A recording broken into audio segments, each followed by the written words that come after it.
Welcome student. आज मैं आप लोगों को गॉस लॉ पे बेस्ड सारे स्कूल लेवल के क्वेश्चंस कराऊंगा जो कि स्कूल एग्जाम में बहुत इंपॉर्टेंट है और आ सकते हैं। पहला क्वेश्चन है कि गॉस लॉ को हमें प्रूव करना है by using Coulomb's law, right. तो आप स्टेप 1 ऐसा ले लें कि assume a point charge Q, एक पॉइंट चार्ज Q अज्यूम कर लें, उससे r दूरी पर रखे यूनिट पॉजिटिव चार्ज पे फोर्स निकालें, right. Assume a point charge Q and find force on +1 coulomb kept at distance r from it।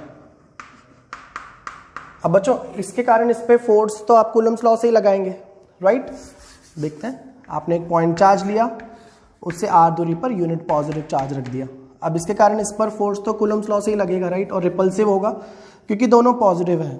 कितना फोर्स होगा लिख देते हैं, Q1 Q2 by 4 pi epsilon not r square. और आप लोगों को याद होगा कि यूनिट पॉजिटिव चार्ज पे लगने वाला फोर्स ही इलेक्ट्रिक फील्ड होता है, तो मैं इसको F की जगह E लिख दूंगा। ओके, चलेगा। Force on unit positive charge is called electric field.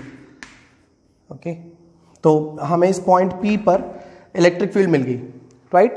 अब हम एक सरफेस बना देते हैं, बंद सरफेस, क्योंकि गॉस लॉ में एक बंद सरफेस होती है। ये देखो, मैंने एक स्फीयर इमेजिन कर लिया, r रेडियस का एक स्फीयर इमेजिन कर लिया। मान लो बच्चों ये गॉसियन सरफेस है, assume it's a Gaussian surface. Okay, ये कोई रियल सरफेस नहीं है, ये इमेजिनरी गॉसियन सरफेस है, इमेजिनरी गॉसियन सरफेस। होपफुली आप सबको याद है कि फ्लक्स किस तरह से डिफाइंड है। फ्लक्स इस तरह से डिफाइंड है बच्चों, flux is equal to integration E dot ds या E ds cos theta. Hopefully आप लोगों को याद है where theta is the angle between electric field and area vector. तो इस पॉइंट पे यहां पे छोटा सा एरिया ले लो, ये हो गया ds, और एरिया वेक्टर इसी तरफ जाएगा n कैप। ऑरेंज कलर से इलेक्ट्रिक फील्ड दिखा दिया, व्हाइट कलर से एरिया वेक्टर दिखा दिया, तो वो दोनों सेम डायरेक्शन में जा रहे हैं। थीटा कितना हो गया, 0 डिग्री, राइट। तो यहाँ पे थीटा 0 रख देंगे, ये रिलेशन से आपको याद रखना पड़ेगा। तो flux is equal to E बाहर आ जाएगा, क्योंकि जब आप इस सरफेस पे दौड़ेंगे तो आपका इससे दूरी r है हर जगह, स्फीयर है ना, आपका सेंटर से दूरी r है, तो इलेक्ट्रिक फील्ड की वैल्यू हर जगह सेम आएगी। तो ये कह सकते हैं आप कि इस स्फीयर के हर पॉइंट पर इलेक्ट्रिक फील्ड कांस्टेंट है। आप देखो ना, दौड़ो, डिस्टेंस से सेंटर r है, तो E की वैल्यू कांस्टेंट है, E को बाहर ले आओ, E बाहर आ गया, ds को इंटीग्रेट करेंगे, cos 0 हो जाएगा, cos 0 1 हो जाएगा, ठीक है। अब यहां से इलेक्ट्रिक फील्ड की वैल्यू रख देते हैं, देखना ध्यान से। तो flux is equal to, electric field की वैल्यू रखते हैं 4 pi epsilon not r square, और ds को इंटीग्रेट करेंगे। ds एक स्फेरिकल सरफेस का छोटा सा एरिया, हम ds को इंटीग्रेट करेंगे तो पूरे स्फीयर का एरिया मिल जाएगा, और स्फीयर का एरिया होपफुली आप सबको याद है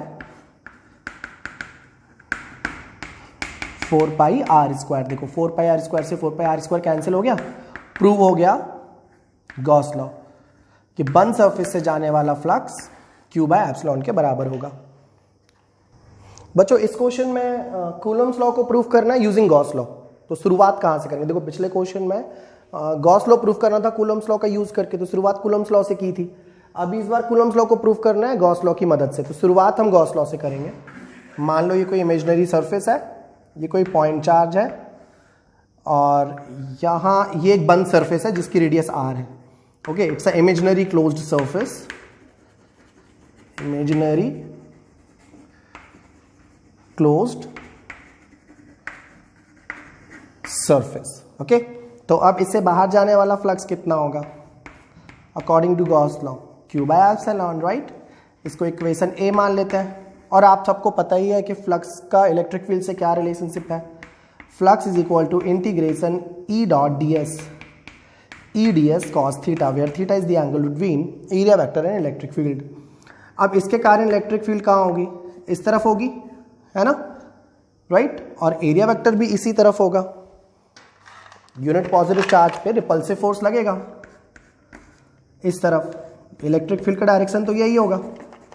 और इस सरफेस पे अगर हम एक छोटा सा एरिया ले लें तो उसका एरिया वेक्टर भी इस तरफ ही होगा, राइट। तो थीटा क्या हो जाएगा, 0 हो जाना चाहिए थीटा, राइट। अब आप इक्वेशन ए और बी को ध्यान से देखें, उनके लेफ्ट हैंड साइड बराबर है तो राइट हैंड साइड भी बराबर होने चाहिए, राइट।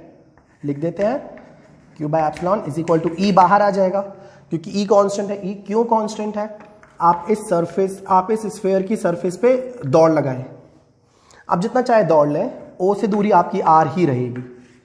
तो इलेक्ट्रिक फील्ड का मैग्नीट्यूड कांस्टेंट हो गया कि नहीं हो गया, देखो आपकी दूरी फिर R है, यहां से भी दूरी R है, तो इलेक्ट्रिक फील्ड का मैग्नीट्यूड कांस्टेंट हो गया, थीटा 0 हो गया, cos 0। ये साइन बंद सरफेस को रिप्रेजेंट करता है बस, ठीक है, कुछ नया नहीं है इसमें।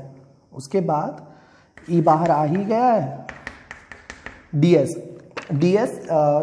इमेजिनरी सरफेस का छोटा सा एरिया है ds, इसको इंटीग्रेट करेंगे तो पूरा सरफेस का एरिया आ जाएगा जो कि एक स्फीयर का एरिया है 4πr²। cos 0 हो गया 1। अब E को यहीं रहने दो, इसको इधर ले जाओ, तो इलेक्ट्रिक फील्ड आ गया,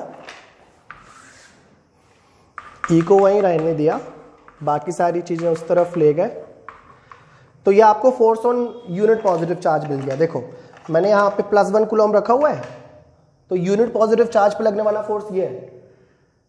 तो अगर एक चार्ज पे इतना फोर्स लग रहा है तो दो चार्ज पे कितना लगेगा, 2e। 3 कूलम चार्ज पे कितना लगेगा, 3 q स्मॉल q पे कितना लगेगा, qe। तो F is equal to capital Q small q divide by 4πr²। Hence we prove that. यहां से भी प्रूफ हो गया और यहां से भी प्रूफ हो गया, स्मॉलेस्ट डेरिवेशन है। बच्चों क्लास 12 CBSE बोर्ड में आए हुए क्वेश्चंस कर लेते हैं अब हम सारे। इस क्वेश्चन में क्या बोल रहा है कि किसी पर्टिकुलर क्लोज सरफेस से एसोसिएटेड फ्लक्स इतना है, this is flux associated with the closed surface. अब वो पूछ रहा है स्फेरिकल गॉसियन सरफेस, वो पूछ रहा है कि पॉइंट चार्ज कितना है, पॉइंट चार्ज की वैल्यू पता करो, फ्लक्स दे दिया। और दूसरा क्वेश्चन ये पूछ रहा है कि अगर सरफेस की रेडियस डबल कर दे तो फ्लक्स में क्या चेंज आएगा। 2 मार्क्स में आया था ये क्वेश्चन। चलो इसको सॉल्व करने की कोशिश करते हैं। गॉस लॉ लगाने के लिए क्लोज सरफेस मान ली मैंने, उसकी रेडियस r मान ली और यहाँ पे पॉइंट चार्ज q मान लिया, राइट। अब अकॉर्डिंग टू गॉस लॉ क्या मैं ये लिख सकता हूँ, flux is equal to Q by epsilon. हाँ बिल्कुल लिख सकते हैं, राइट। और फ्लक्स स्केलर क्वांटिटी है, साइन के साथ लिख देते हैं, -3 × 10⁻⁻14, okay, is equal to Q by epsilon naught. तो Q की वैल्यू आ गई -3 × 10⁻⁻14 इंटू एप्सिलॉन नॉट। इसकी वैल्यू आप रख दें तो आपको एक नेगेटिव चार्ज मिल गया यहाँ पर, राइट, ओके। और अब क्वेश्चन के अकॉर्डिंग अगर मैं इस सरफेस की रेडियस डबल कर दूं, ठीक है, अगर मैं रेडियस डबल कर भी दूं तो भी फ्लक्स पे कोई फर्क नहीं पड़ता, क्योंकि फ्लक्स के फॉर्मूले में तो सिर्फ Q और एप्सिलॉन आता है, रेडियस कहाँ आती है, राइट। तो सेकंड क्वेश्चन भी 1 नंबर का था, ये भी 1 नंबर का हो गया। अगर रेडियस डबल कर दूं तो भी फ्लक्स पे कोई फर्क नहीं पड़ रहा। इस क्वेश्चन में बच्चों सबसे पहले तो उन्होंने पूछा है कि गॉस लॉ का स्टेटमेंट बता दो। स्टेटमेंट आप लिख देंगे, net charge and flux associated through a close surface is equal to 1/ε times of net charge enclosed by the surface, ये लिख देंगे, राइट। उसके बाद क्वेश्चन में उन्होंने कहा है कि एक क्यूब है, डायग्राम गिवन है, एक क्यूब है और एक इलेक्ट्रिक फील्ड में एक क्यूब रखा हुआ है, electric field is along x axis, ठीक है। Electric field is given by this expression. उन्होंने पूछा है कि क्यूब से कितना फ्लक्स जा रहा है, find electric flux through the cube. और दूसरा सवाल ये पूछा है कि क्यूब के अंदर कितना चार्ज है।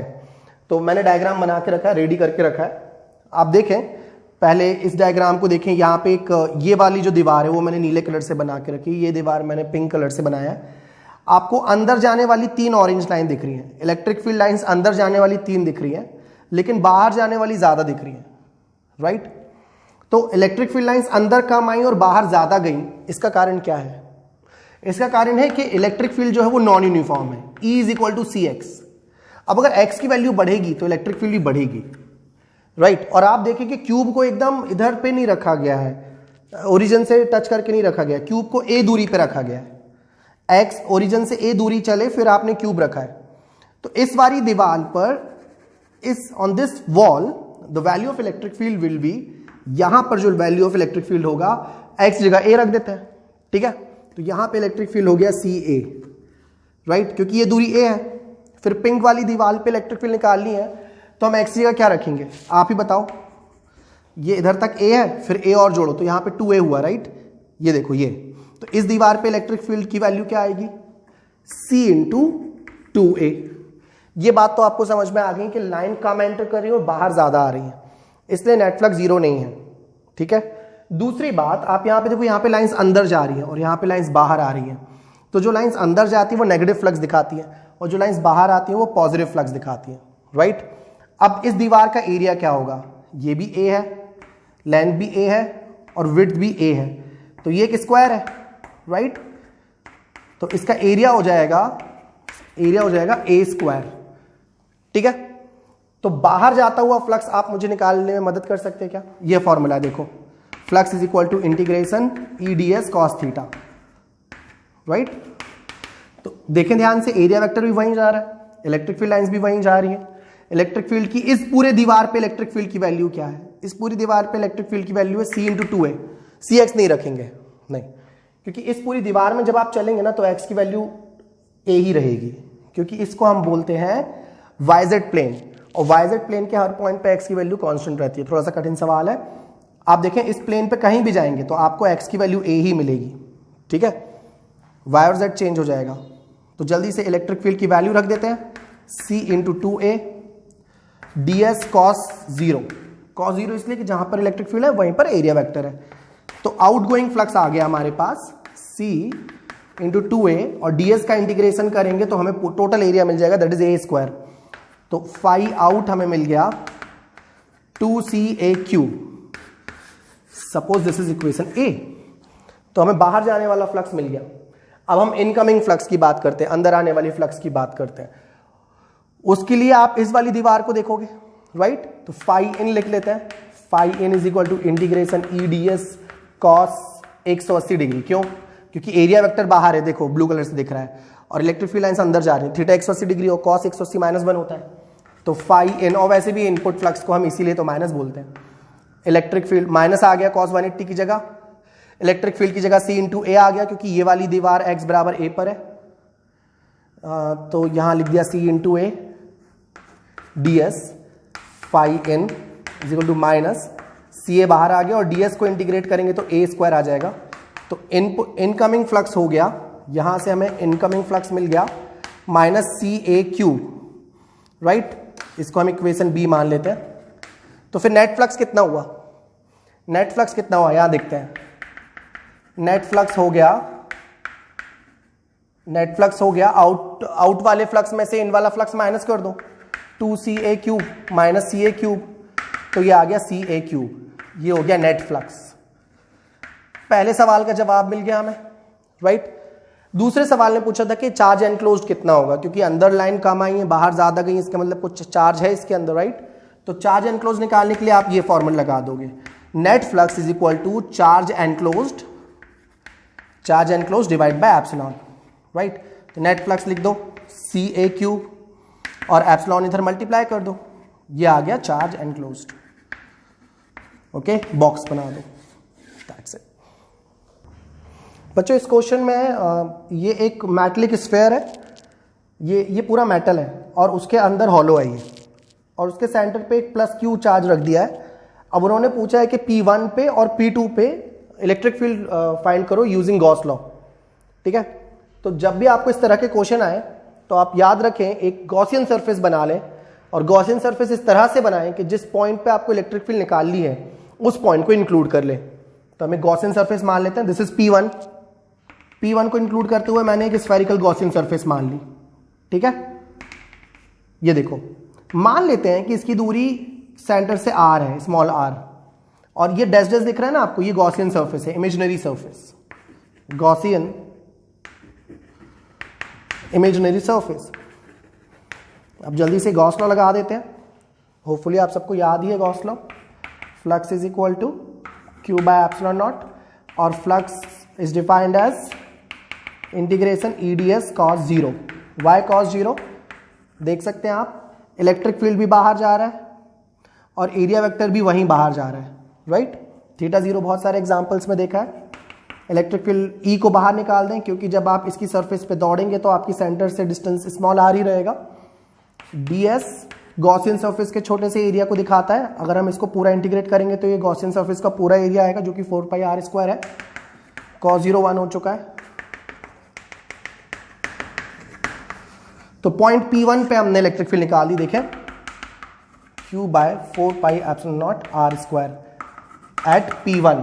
P1 कहाँ था? अंदर था, कैविटी में, राइट। अब हम बात करेंगे पॉइंट P2 की। देखना बच्चों, लेकिन जब आपको पॉइंट P2 पे इलेक्ट्रिक फील्ड निकालना है तो आपको एक बहुत इंपॉर्टेंट चीज का ध्यान रखना होगा कि इस प्लस क्यू को देखकर, इस प्लस क्यू के कारण इसकी इनर सरफेस पे -q चार्ज इंड्यूस होगा। ठीक है, हमेशा याद रखो, जब भी इस तरह का आपको क्वेश्चन आए, ये स्फेयर का पार्ट है, मेटल का पार्ट है, ये कैविटी है, तो इस प्लस क्यू को देख के यहां पे इंटरनल सरफेस पे माइनस चार्ज इंड्यूस हो जाता है। यहां पर याद रखें, प्लस क्यू को देख के -q इंड्यूस हो जाएगा, इक्वल एंड अपोजिट, कंडक्टिंग है ना सरफेस, तो ये -q इंड्यूस हो चुका है यहां पे। अब हम एक गॉसियन सरफेस बनाएंगे और इस तरह की गॉसियन सरफेस बनाएंगे कि पॉइंट P2 को इंक्लूड करेंगे। अब आप बताएं कि येलो कलर की सरफेस के अंदर टोटल चार्ज कितना है। इस प्लस क्यू और इस -q को देखें, टोटल चार्ज कितना है येलो सरफेस के अंदर? 0, राइट। तो फ्लक्स भी क्या होगा? 0। चलो लिखते हैं, flux is equal to integration E ds cos theta. अब फ्लक्स तो 0 है, राइट। बाकी अब फ्लक्स के 0 होने का कारण कौन होगा? E बाहर ले आते हैं, ds cos थीटा। एरिया तो कुछ ना कुछ है, तो इनके प्रोडक्ट के 0 होने का कारण ये नहीं हो सकता, E है, राइट। तो electric field is 0 eight P2, याद रखें। अब आप बोलेंगे कि सेंटर पे प्लस क्यू चार्ज था, यहां पे -q इंड्यूस करा दिया तो ओवरऑल चार्ज 0 हो गया। नहीं, इस -q के कारण फिर सबसे बाहर +q इंड्यूस हो जाएगा, तो ओवरऑल चार्ज अगर आप देखें तो वही है, राइट। एक बार फिर से समझ लेते हैं। देखें क्या दिया था क्वेश्चन में, कैविटी के अंदर यहां पर +q चार्ज रखा था, राइट। इसके कारण यहां -q इंड्यूस हो गया, यहां -q इंड्यूस हो गया।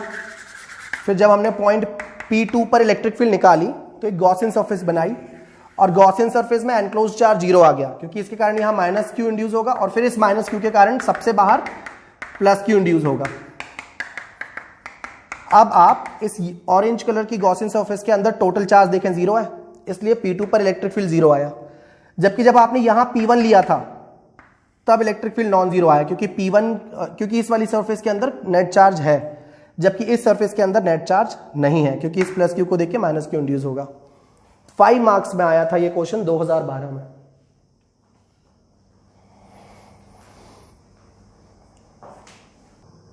बच्चों देखो, फिर से उसी तरह का क्वेश्चन पूछा 2010 में 5 मार्क्स में। फिर से कैविटी के सेंटर पे +q चार्ज रख दिया और बाहर +Q चार्ज दे दिया। इनर रेडियस r1 है, आउटर रेडियस r2 है। पॉइंट P पर इलेक्ट्रिक फील्ड पूछ रहे हैं यूजिंग गॉस लॉ, ठीक है। अब यहां पे हम एक बार समझ लेते हैं कि चार्ज हमें कैसे इंड्यूस कराना है। हमेशा याद रखें, चार्ज को अंदर से बाहर की तरफ इंड्यूस कराते हैं, बाहर से अंदर की तरफ इंड्यूस डायरेक्टली नहीं करा सकते, लेकिन एज इट इज डायरेक्टली नहीं करा सकते, लेकिन अंदर से बाहर डायरेक्टली करा सकते। जैसे अगर ये Q है, ये +q है, तो इस +q को देख के इसके इनर रेडियस पे कितना चार्ज आएगा, होपफुली आप सब समझ ही गए होंगे, -q चार्ज आएगा, राइट। तो ये इनर सरफेस पे कितना चार्ज आ गया, -q। अब इस -q के कारण आउटर सरफेस पे कौन सा चार्ज आएगा, +q। ये देखो, ये ब्लू कलर से बना दिया मैंने इंड्यूस्ड चार्ज, येलो वाला चार्ज तो पहले से है, ब्लू कलर से बना दिया इंड्यूस्ड चार्ज। तो बाहर वाली सरफेस से +q आ गया। एक बार फिर से देखें, ये +q था, इस +q को देखें -q आया, फिर इस -q के कारण बाहर ब्लू कलर से +q चार्ज आ गया, राइट। अब हमें पॉइंट P पर इलेक्ट्रिक फील्ड निकालना है, तो पॉइंट P को इंक्लूड करते हुए मैं एक गॉसियन सरफेस बना दूंगा। मैं एक ऐसी इमेजिनरी गॉसियन सरफेस बनाऊंगा कि पॉइंट P उसी पर आ जाए। ये देखो, ये ब्लू कलर से मैंने एक बड़ी सी गॉसियन सरफेस बना दी, क्योंकि मुझे पॉइंट P पर इलेक्ट्रिक फील्ड निकालना है। और गॉसियन सरफेस बनाते समय याद रखना होगा कि हम इस पॉइंट को कवर करें, ये देखो, राइट। और ये डिस्टेंस x है, ये डिस्टेंस x है। अब हम लगा देते हैं फॉर्मूला। गॉस लॉ के हिसाब से फ्लक्स क्या होता है, चार्ज एनक्लोज्ड। अब टोटल चार्ज एनक्लोज्ड क्या है, Q + Q, ये वाला -Q + Q बाय एप्सिलॉन। तो ये कैंसिल हो गया। टोटल चार्ज एनक्लोज्ड कितना, Q + small Q by epsilon, this is equation A. अब बताइए फ्लक्स क्या है, अकॉर्डिंग टू डेफिनेशन फ्लक्स क्या है, integration E D S cos zero. Cos zero क्यों, क्योंकि इलेक्ट्रिक फील्ड लाइंस भी बाहर जा रही हैं और एरिया वेक्टर भी बाहर जा रहा है, तो थीटा कितना हो गया 0 डिग्री, और कॉस जीरो कितना होता है 1, कॉस जीरो हो जाएगा यहाँ पर 1, राइट।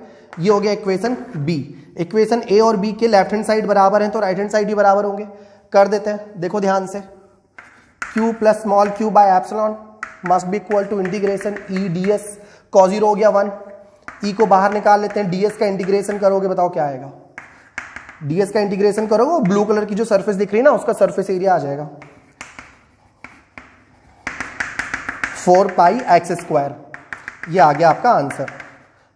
देखो सीबीएसई बोर्ड इतना आसान अब पहले जैसा नहीं रहा है ना, तो अब पढ़ाई अच्छे से ही करनी पड़ेगी। होपफुली आपको ये समझ आया।